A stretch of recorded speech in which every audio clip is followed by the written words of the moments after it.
Hello मित्रों, दोस्तों, भाइयों, बहनों, बेटियों, नमस्कार, नमो बुद्धाय। ये किताब मैंने समर्पण की है परिणीवुत बेगराज शर्मा, महानतम मेरे ससुर परम पूज्य पिता समान परिणीवुत बेगराज शर्मा, जिन्होंने मुझे देखकर अपनी बेटी के लिए चुना।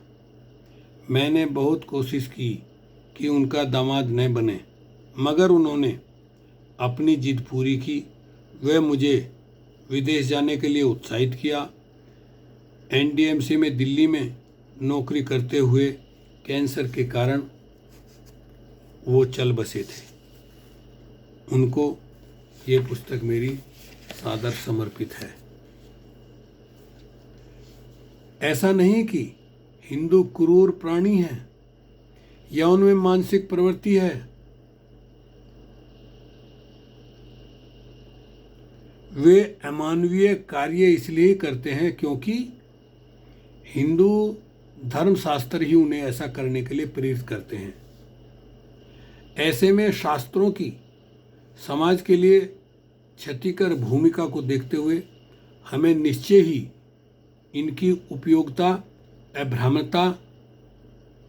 अभ्रांतता, पवित्रता एवं अपौरुषेयता पर नए सिरे से कुछ विचार करना होगा।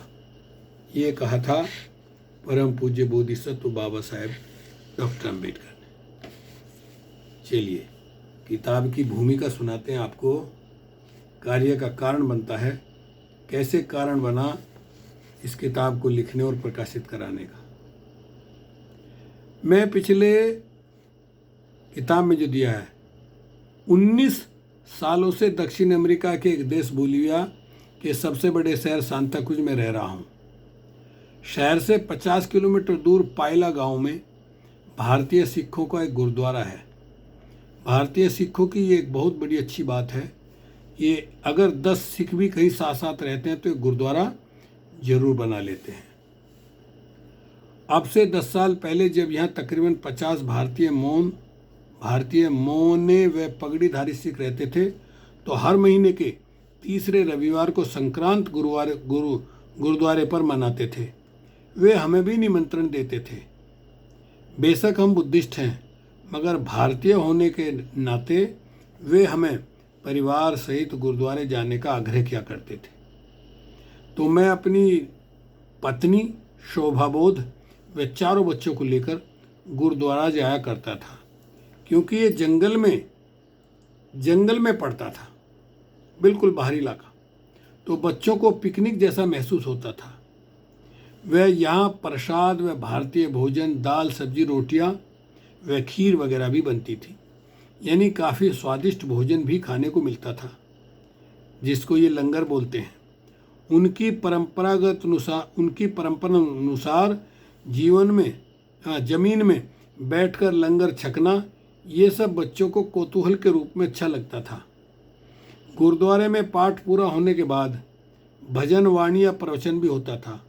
तो मैं सत्संग के भजन शब्द के रूप में प्रवचन बोलते बोलते घुमा फिराकर भगवान बुद्ध की वाणी प्रवचन के रूप में वे कोई न कोई उदाहरण दे दिया करता था।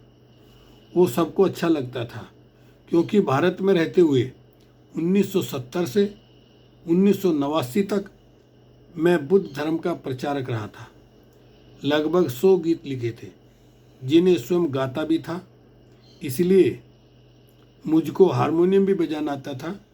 एक दिन जब मैंने प्रवचन समाप्त किया, तो उनमें से एक सिख सरदार बूटा सिंह संधू, जो मेरे बहुत अच्छे मित्र हैं, अभी तो वो भारत में हैं, उन दिनों वो यहीं थे, जिसने दोबारा अमृत छककर अपनी सिख की तरह अपनाकर आचरण बना लिया है।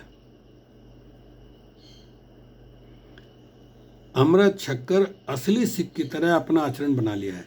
एक दिन उसने कहा, तुम प्रवचन तो अच्छा देते हो, मगर बुद्ध धर्म के बारे में बहुत बताते हुए समझाते हो, जबकि बुद्ध धर्म की वजह से ही भारत देश गुलाम हो गया था।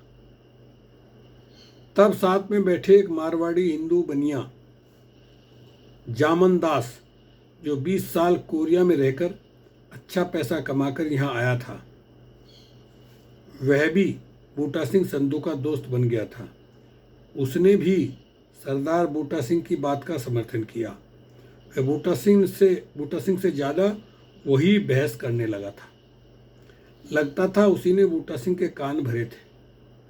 बूटा सिंह ने कहा, क्योंकि बुद्ध धर्म में तो हत्या करना ही पाप बताया जाता है, जिससे कोई आदमी लड़ने की बात ही नहीं सोचेगा।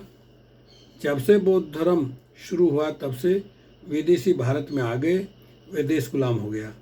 इस बात का समर्थन उस भारतीय मारवाड़ी जामुन दास ने कुछ ज़्यादा ही समर्थन किया।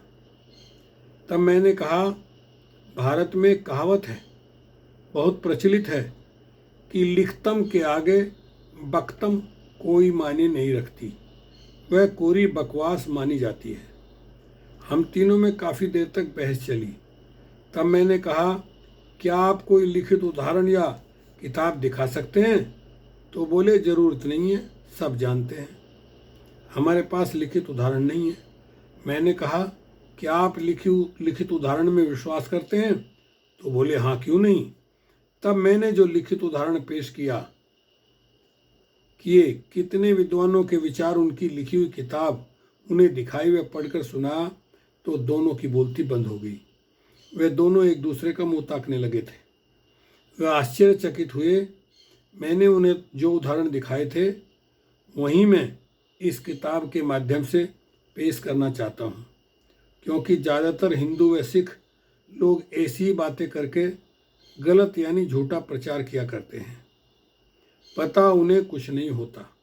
उन दोनों की इस तरह की बहस के कारण मैं बाध्य हुआ इस किताब का प्रकाशन करने के लिए, जिसमें विश्व प्रसिद्ध विद्वान लेखकों ने अपने अध्ययन से ये साबित कर दिखाया कि भारत की गुलामी का कारण बुद्ध धर्म नहीं है, क्योंकि भगवान बुद्ध की शिक्षाओं का अनुपम रूप भारतीय धार्मिक विचारधारा के अध्ययन से स्पष्ट होता है। ऋग्वेद की ऋचाओं से हम पाते हैं कि आदमी बाहर की बातों में उलझा हुआ है, उसका सारा चिंतन देवताओं की ओर अभिमुख है। बौद्ध धम्म के अंदर जो सामर्थ्य छिपी हुई है उसकी ओर ध्यान आकर्षित किया। वेदों में हमें प्रार्थना, प्रशंसा और पूजा ही मिलती है। बौद्ध धम्म में ही हमें प्रथम बार चित्त को सही रास्ते पर चलाने की शिक्षा, कर्म की शिक्षा मिलती है। तो साथियों, मैं चाहता हूँ इस किताब को वीडियो के द्वारा थोड़ी थोड़ी करके आप तक पहुँचाऊँ, जिससे आप भी इस सच्चाई को जान सकें। वीडियो ज़्यादा लंबी होने से लोग देखते नहीं हैं, सुनते नहीं हैं। यही समाप्त करता हूँ। अगली वीडियो में फिर पेश करूँगा।